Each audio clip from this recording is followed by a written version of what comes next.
행복하고 평안한 아침을 맞이하고 계시기를 바랍니다. 크립토토마토 오늘도 인사를 드리고 있는데요. 지금 현재 비트코인 가격 보시면 9,480불. 자, 과연 비트코인의 하락세는 여기서 멈추게 될 것인가? 비트코인이 지속적으로 올라가기 위해서는 절대로 깨서는 안 되는 가격대 등과 함께 오늘 나온 소식들을 또 한번 쫙 모아서 가지고 와봤습니다. 자, 첫 번째로는 그다지 달갑지 않은 소식들이 몇 가지가 준비가 되어 있는데요. 자, 코인데스크 코리아겠죠. 코인데스크 코리아에 따르면은 대한민국의 대표 거래소 빗썸의 감사였으며 실질적 주주라 할 수 있는 인물이 이 주가 조작과 횡령 등 금융 범죄의 전과가 있는 것으로 확인이 됐다고 합니다. 이 정아무개 씨라고 하는데요.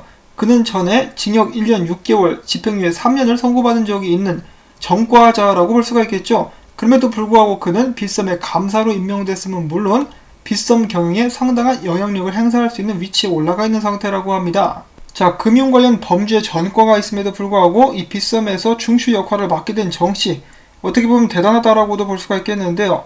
이런 정씨 때문에 빗썸의 가상자산 사업자 자격 획득에 좋지 않은 영향을 주게 될 수도 있다고 합니다. 자, 대한민국 같은 경우는 이 정치인들 중에서도 전과가 있는 사람들이 굉장히 많죠. 한때 실수였다, 개과천선했다라고도 볼 수가 있겠습니다만 대부분의 경우 사람들은 죽을 때까지 안 변합니다. 혹은 이 죽음에 가까운 경험을 하게 되면 변하곤 하는데요. 사람은 고쳐 쓰는 게 아니다라는 말이 괜히 나오는 것은 아닐 것입니다. 아무튼 딴 데로 빠지지 말고 계속해서 다음 소식, 대한민국에 또 다른 사기 사건 하나가 터졌습니다. 피해 금액이 500억 원 정도 된다라는 대형 사기라고 볼 수가 있는 그런 사건이 터진 것인데요. 이더 월렛이라는 그런 곳이 있었다라고 해요. 한국에. 저는 몰랐는데 이 회원 수가 2만 명에 달한다라고 합니다. 무슨 그룹 같은 것인 것 같은데요. 여기에 우두머리가 닥단 신선생이라는 사람입니다.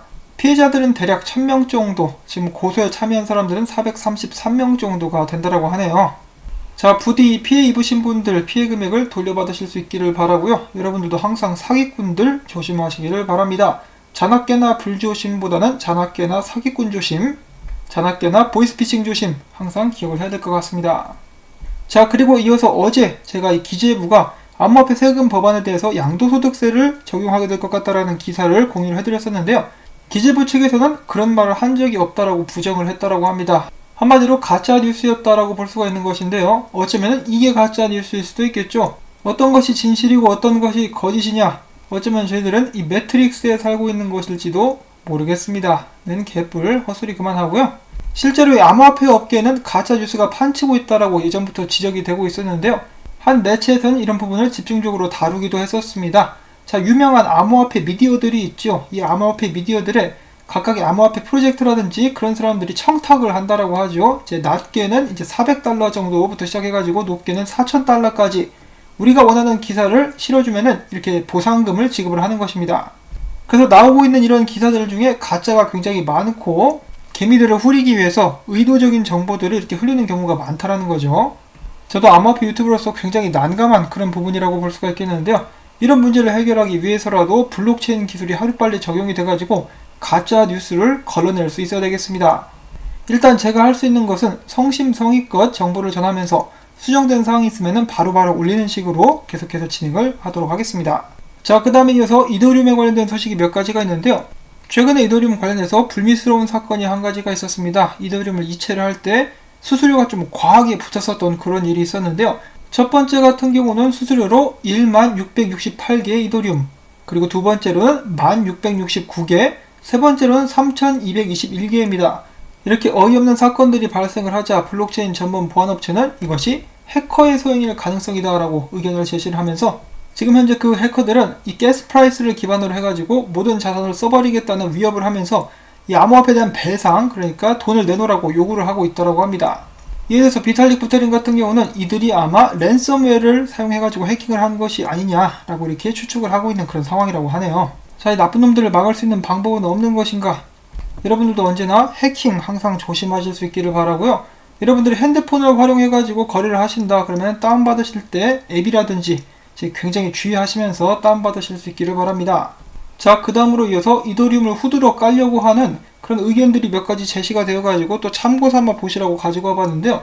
첫 번째로는 암호화폐 펀드 매니저 스티븐 맥클럽과 레아 와일드가 이렇게 이야기를 했습니다. 이더리움은 비트코인과 비교해서 좋은 투자 자산이 아니다. 또한 가치 저장 수단으로도 부적합하다. 비트코인과 같은 희소성이 부족하며 발행 정책도 들쑥날쑥 안정적이지 못하며 인플레이션에 약하다라고 이야기를 하고 있습니다. 실제로 이더리움 같은 경우는 발행량이 무제한이죠. 그렇지만 발행되는 숫자보다 지금 수요가 높아가지고 많은 사람들이 가격 상승을 기대를 하고 있는 상황입니다. 이더리움 같은 경우 생태계 발전을 통해 가지고 이더리움의 활용 증가와 스테이킹을 통해서 수요 역시 높이겠다라는 계획을 가지고 있는 그런 상황입니다. 어찌 보면 지금 달러 발행하는 것과 비슷한 상황이라고 볼 수가 있겠는데요. 달러를 무제한으로 찍고 있지만은 이 무제한으로 찍는 달러보다 수요가 더 높아버리니까 그 가치가 유지된다. 이런 식으로 생각을 해봐도 될 수 있지 않을까 싶습니다. 이더리움 장래에 있어서 가장 큰 관건이라고 볼 수가 있는 것은 과연 이더리움 2.0이 성공적으로 출시를 할 수 있느냐 없느냐라고 보면 되겠습니다. 자, 그 다음으로는 국제 암호화폐 거래 플랫폼이죠. 크립토닷컴에서 비트코인을 50% 할인하는 행사를 다시 한번 진행하게 될 것이라고 합니다. 이는 크립토닷컴 4주년 기념 특별 이벤트라고 하는 것인데요. 날짜는 6월 30일입니다. 기존의 이벤트와 약간 다른 점이 있다라면은 기존에는 항상 CRO를 스테이킹을 해야 이제 이벤트에 참여할 수가 있었는데요. 이번 같은 경우는 CRO가 없어도 $200까지는 참여하실 수 있게 된다라고 합니다.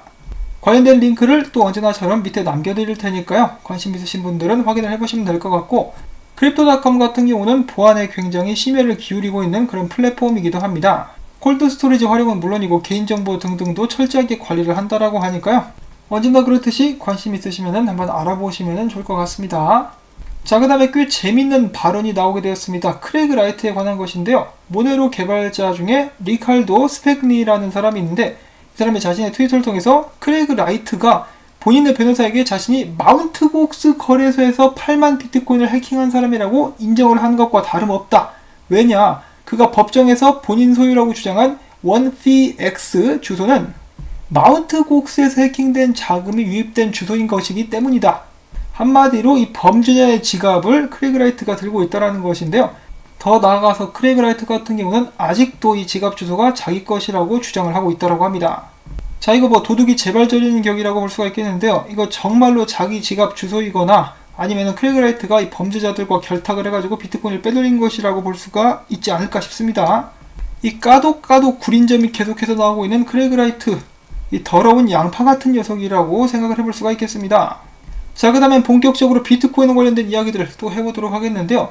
미국 증시 3개월 이래 최대 폭락, 그리고 비트코인도 같이 떨어졌다라고 했는데 그와 동시에 S&P와 비트코인이 다시 한번 그 합을 맞추는, 같이 따라다니는 그런 모습이 발견이 되어가지고 많은 사람들을 곤란하게 만들고 있습니다. 자, 지금 보시면은 파란색이 S&P, 그리고 여기 있는 차트가 비트코인이라고 볼 수가 있겠는데 비슷하게 흘러가고 있죠. 자, 이거 그다지 달갑지만은 않은 그런 소식이라고 볼 수가 있겠는데요. 어떠한 분석가는 이번에 S&P 500의 움직임에 대해서 이렇게 이야기를 하기도 하고 있습니다. 자, 지금 경제는 개판인데 증시만 계속해서 어거지로 올라가고 있는 부자연스러운 상황들이 꾸준히 일어나고 있었는데요. 최근에 S&P 500 같은 경우는 헤드앤숄더를 그리면서 하락을 한 그런 상황, 그리고 오늘 반등이 있었는데 0.382짜리를 넘지 못했다. 한마디로 이것은 데드캣 바운스로 봐야 된다라고 이야기를 하면서 더 큰 S&P의 하락이 있을 것으로 예상을 했습니다. 자, 그렇게 된다라고 쳤을 때 비트코인은 무상할 수 있을 것인가? 그것이 이제 가장 큰 걱정이라고 볼 수가 있는 것이죠.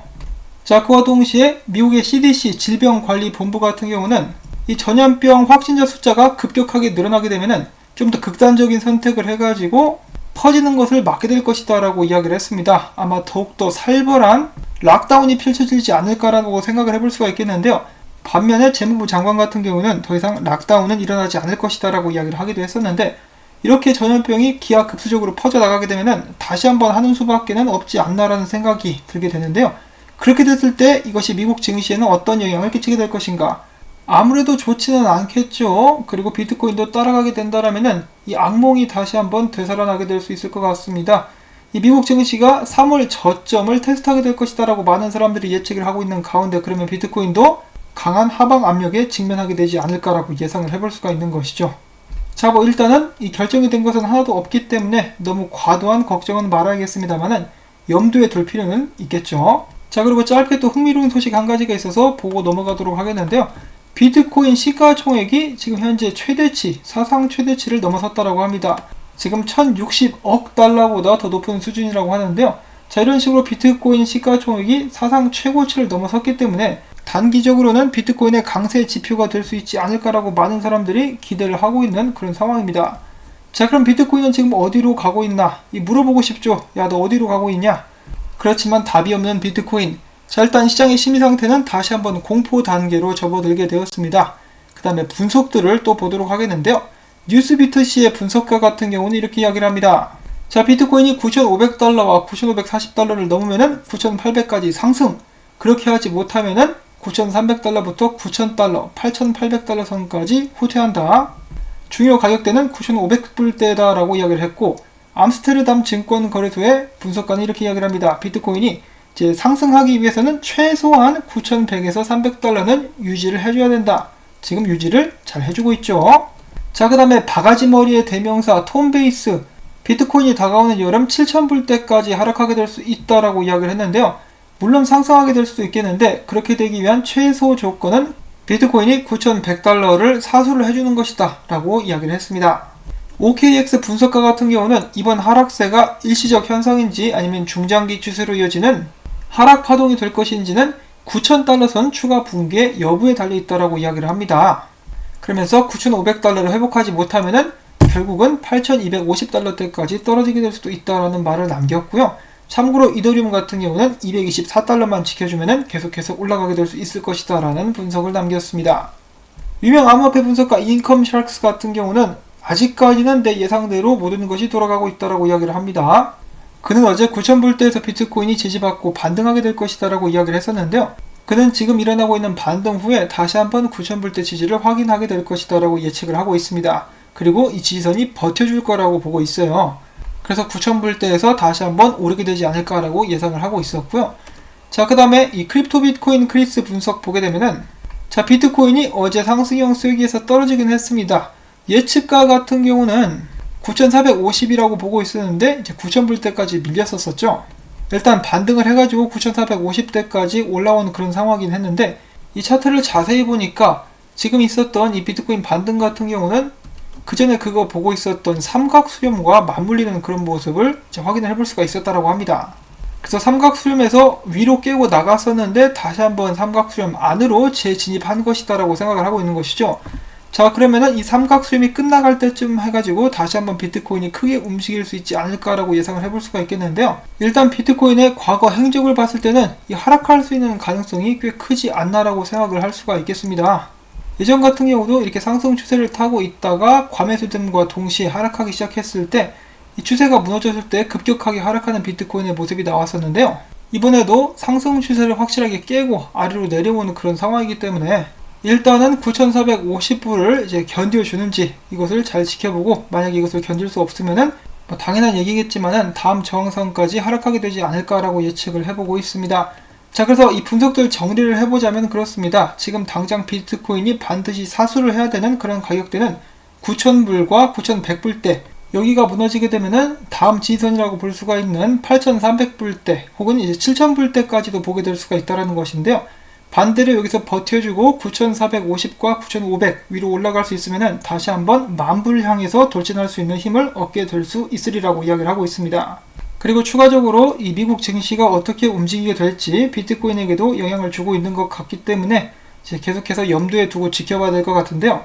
그와 동시에 미국에서 지금 일어나고 있는 시비 상황도 그렇지만은 이 전염병 케이스 올라가는 거 너무 심하게 올라가게 되면은 강한 조치가 내려질 수 있다라고 하니까 그쪽도 이제 계속해서 이제 정보를 봐야 되겠죠. 신경 쓸 게 좀 많아가지고 좀 정신이 없을 수 있겠습니다만은 비트코인이 어디로 가게 되는지 일단 잘 지켜봐야 될 것 같고요.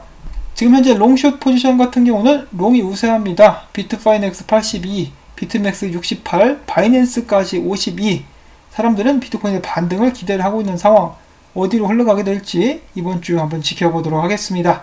자, 오늘도 이런저런 정보들 많이 있었는데 열심히 한번 정리를 해봤습니다. 이런 정보들 좋다, 도움이 좀 되는 것 같다라고 생각하신다면은 제가 계속해서 채널을 유지하기 위해서는 이 토마토밭의 양분이 필요합니다.